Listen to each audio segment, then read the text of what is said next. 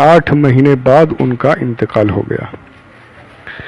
ابو طالب کی وفات حضور صلی اللہ علیہ وسلم کے لیے ایک بہت ہی جاں گداز اور روح فرسا حادثہ تھا، کیونکہ بچپن سے جس طرح پیار و محبت کے ساتھ ابو طالب نے آپ صلی اللہ علیہ وسلم کی پرورش کی تھی اور زندگی کے ہر موڑ پر جس جانثاری کے ساتھ آپ کی نصرت و دستگیری کی اور آپ کے دشمنوں کے مقابل سینہ سپر ہو کر جس طرح آلام و مصائب کا مقابلہ کیا، اس کو بھلا حضور کس طرح بھول سکتے تھے صلی اللہ علیہ وسلم۔ ابو طالب کا خاتمہ۔ جب ابو طالب مرض الموت میں مبتلا ہو گئے تو حضور صلی اللہ علیہ وسلم نے ان کے پاس تشریف لے گئے اور فرمایا کہ اے چچا جان، آپ کلمہ پڑھ لیجئے، یہ وہ کلمہ ہے کہ جس کے سبب سے میں خدا کے دربار میں آپ کی مغفرت کے لیے اصرار کروں گا۔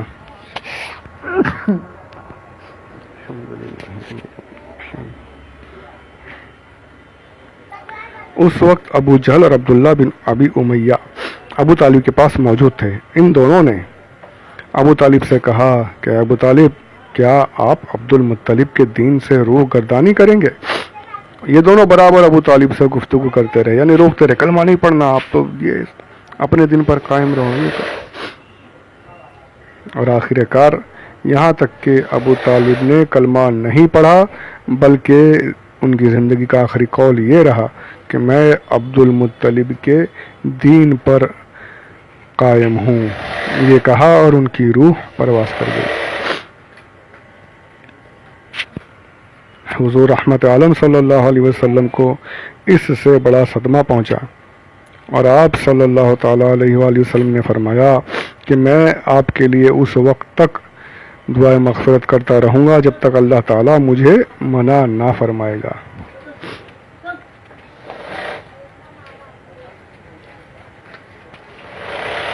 اس کے بعد یہ آیت نازل ہو گئی، ما کان للنبی والذین آمنوا ان یستغفروا للمشرکین ولو کانوا اولی قربا من بعد ما تبین لهم انہم اصحاب الجحیم، یعنی نبی اور مومنین کے لیے یہ جائز ہی نہیں کہ وہ مشرکین کے لیے مغفرت کی دعا مانگیں، اگرچہ وہ رشتہ دار ہی کیوں نہ ہوں، جب انہیں معلوم ہو چکا کہ مشرکین جہنمی ہیں۔ اب یہ دیکھیے حضرت ابو طالب، یہ حضرت کا حضرت نہیں کہنا چاہیے، صرف ابو طالب میری زبان سے نکل گیا۔ ابو طالب جو ہیں یہ ان کا خاتمہ ایمان پر نہیں ہوا، کفر پر ہی ان کا انتقال ہوا ہے۔ حضور کی مدد ضرور کی ہے، ہر جگہ سرکار کے سامنے کھڑے رہے مد دشمنوں کے مقابلے میں، لیکن ایمان قبول نہیں کیا۔ صحابی نہیں کہہ سکتے ان کو، صحابی تو بڑی دور کی بات ہے، ایمان والا بھی نہیں کہا جائے گا۔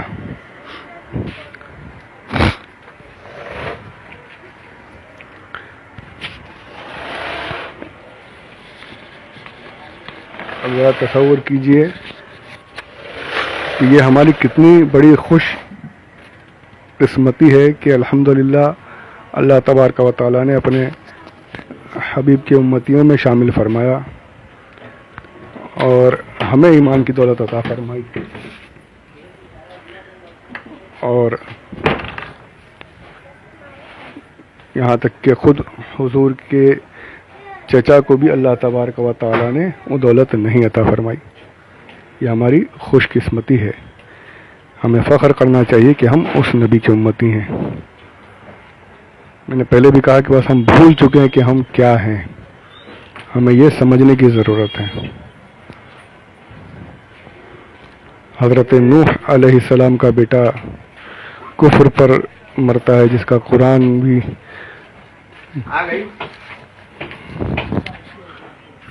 جس کی آیتیں اس کے بارے میں موجود ہے کہ کفر پر جس کا انتقال ہوتا ہے۔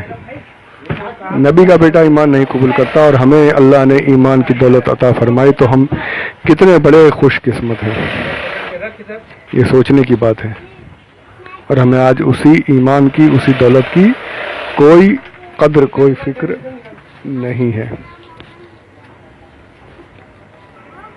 ہمیں دنیاوی دولت کی بہت فکر ہے، دنیاوی مال و اسباب کی بہت فکر ہے، لیکن ایمان بچانے کی کوئی فکر نہیں۔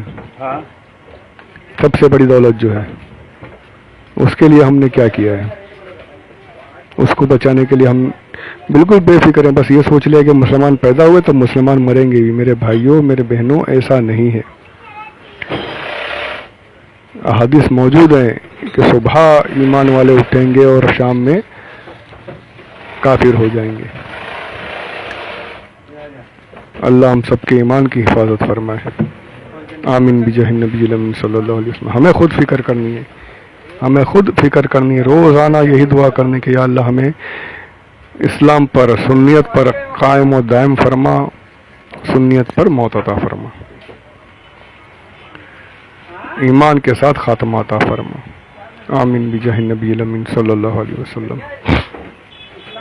تو یہ مسئلہ یہاں پتہ چلا کہ اہل سنت کے نزدیک ابو طالب ایمان والے نہیں، اہل تشیع شیعہ حضرات جو ہیں انہیں ایمان والا مانتے ہیں، ایمان والا کہتے ہیں، اس پر ان کا عقیدہ ہے، اور یہ صحیح نہیں۔ صحیح وہی ہے کہ آپ کا آخری قول کفریہ قول تھا، آپ نے کلمہ نہیں پڑھا۔ مدد ضرور کی، سرکار کے ساتھ ضرور رہے، اور اس کا انعام بھی یہ ہے کہ حضور فرماتے میں نے ابو طالب کو کھینچ کر جہنم کی آگ سے باہر نکال لیا، یہاں تک کہ اب صرف ان کے تلوے جو ہیں، پیر کے تلوے، وہ آگ میں ہیں، یعنی پورا ان کا بدن میں نے بچا لیا ہے۔ تو اس خدمت کا صلہ بھی حضور نے دے دیا ہے۔ تکلیف میں ضرور ہیں، جہنم کے عذاب میں ضرور ہیں، لیکن سب سے کم عذاب جو ہے اس عذاب میں ہے، سب سے کم عذاب میں۔ یہ احادیث موجود ہے، ابھی میں حوالہ نہیں پیش کر سکتا لیکن میں نے پڑھا ضرور ہے۔ تو ایمان والا ہم نہیں کہیں گے، صحابی ہم نہیں کہیں گے۔ صحابی کی تعریف ہی یہی ہے کہ صحابی کون ہے؟ خدمت کرنا، سرکار کے ساتھ غزوے لڑنا، یہ تعریف نہیں ہے۔ تعریف یہ ہے کہ جس نے ایمان کے ساتھ حضور کو دیکھا، بس دیکھنا، یہ صحابیت کی تعریف ہے۔ ایمان کے ساتھ حضور کو دیکھا، چاہے ایک سیکنڈ کے لیے ہی، کچھ دیر کے لیے سرکار کی زیارت کی ہو، ایمان کے ساتھ زیارت کی ہے اپنی زندگی میں، وہ صحابی کہلائیں گے، صحابی کی تعریف پر پورے اتریں گے۔ اسی وجہ سے اتنے بڑے عاشق جن کی مثالیں دی جاتی ہیں، کتابیں جن پر موجود ہیں، جن کے لیے حضور نے دعا کی ہے اور جن سے اپنی امت کے لیے دعا کروائی ہے، حضرت اویس قرنی، ان کو صحابیت کا درجہ نہیں ملا، صحابی نہیں کہلائے۔ اسی دور میں تھے، سرکار کے دور میں ہی تھے، لیکن حضور کی زیارت نہیں کر پائے، اس لیے آپ کو صحابی نہیں کہا جاتا ہے، تابعی کہا۔ تابعی میں بے شک ہیں، سید التابعین ہیں، تابعی کہا جاتا ہے۔ اس پر بھی شاید میرے سبقت لسانی ہو کہ سید التابعین میں نے کہہ دیا، یہ ہیں یا نہیں، کسی کے بارے میں ہے یہ قول، پر تابعی ہیں پکا، کیونکہ سرکار کی زیارت نہیں کر پائے تھے۔ ایمان تو تھا بے شک، لیکن سرکار کی زیارت سے آپ کو شرف حاصل نہیں ہوا تھا، اس لیے صحابی نہیں۔ تو صحابی وہی ہے جو ایمان کے ساتھ جس نے حضور کی زیارت کی ہے۔ تو ابو طالب نے زیارت ضرور کی، مدد ضرور کی، ہر طرح سے ساتھ دیا، لیکن ایمان نہیں لائے، اس لیے صحابی نہیں ہے۔ تو اللہ تبارک و تعالی صحیح عقائد کے ساتھ زندگی گزارنے کی اور صحیح عقیدوں پر ایمان کے ساتھ موت عطا فرمائے، ہر غلط بات سے، ہر غلط اور برے عقیدے سے ہم سب کو محفوظ فرمائے، آمین بجاہ النبی الامین صلی اللہ علیہ وسلم۔ باقی انشاءاللہ اگلے آڈیو میں۔ وما علینا الا البلاغ المبین۔